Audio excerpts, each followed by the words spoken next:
আজি ସମସ୍ତେ ଖାଇକି ଆସିଛ? ଆଜି କୋଉ ବିଷୟରେ ପଢିବା? ଆଜି ଗୋଟେ ନୂଆ କବିତାଟିଏ ଶିଖିବା ହେଲା। ଶିଖିବା?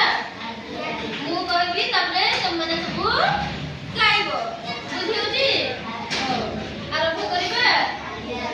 ଟିକି ଟିକି ହାତ ଆମ ଭଲ କାମ କରିବା। ଟିକି ଟିକି ପାଦ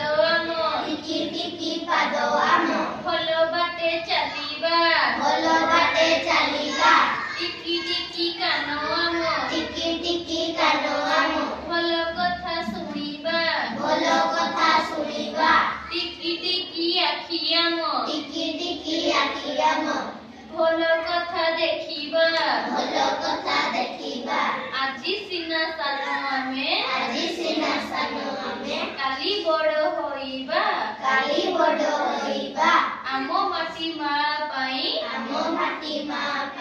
ଭଲ କାମ କରିବା। ଏ ଗୀତଟା ବୁଝିଛ? କଣ ବୁଝିଲ କୁହ ଦେଖି? ଆମର ହାତ ଗୁଡାକ ଟିକି ଟିକି ହେଲା। ଟିକି ଟିକି ହାତରେ ଆମେ କଣ କରିବା? ଭଲ କାମ କରିବା। ବୁଝି ହଉଛି? ଭଲ କାମ କହିଲେ ଆମେ ଭଲ କାମ କରିବା, କାହାର ଖରାପ କାମ କରିବା ନାହିଁ। ବୁଝି ହଉଛି? ଟିକି ଟିକି କାନ ଆମ ହେଲା। ଆମର କାନ ଛୋଟ ଛୋଟ ନା ନାହିଁ? ସେ କାନରେ କଣ କରିବା? ଭଲ କଥା ଶୁଣିବା। ଯେ ଖରାପ କଥା କହୁଥିଲେ ଆମେ ଶୁଣିବା ନାହିଁ। ବୁଝି ହଉଛି? ଆମେ କି କଥା ଶୁଣିବା? କାନରେ ଭଲ କଥା ହେଲା। ଟିକି ଟିକି ଆଖି ଆମ ମାନେ ଆମର ଆଖି କଣ ଛୋଟ ଛୋଟ ନା ନାହିଁ? ବଡ ବଡ ଆଖି କି ଛୋଟ ଛୋଟ ଆଖି? ସେ ଆଖିରେ ଆମେ କଣ ଦେଖିବା? ଭଲ କଥା ଦେଖିବା ହେଲା। ଆମର ପାଦ ଗୁଡା ବି ଛୋଟ ଛୋଟ ଛୁଆଙ୍କର ପାଦ ଗୁଡା କେମିତି ଟିକି ଟିକି ଛୋଟ ଛୋଟ। ତ କଣ କରିବା? ଆମେ ସେ ପାଦ ଗୁଡାରେ ଭଲ ବାଟ ଚାଲିବା, ଖରାପ ବାଟରେ ଆମେ ଯିବା ନାହିଁ ହେଲା। ବୁଝି ହଉଛି?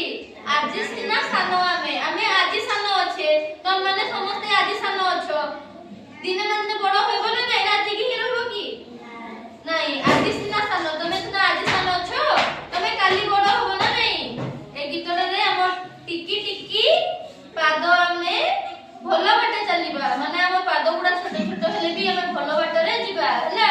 ଆଉ ହାତ ଗୁଡା ଛୋଟ ଛୋଟ ହେଲେ ବି ଆମେ କଣ କରିବା? ଭଲ କାମ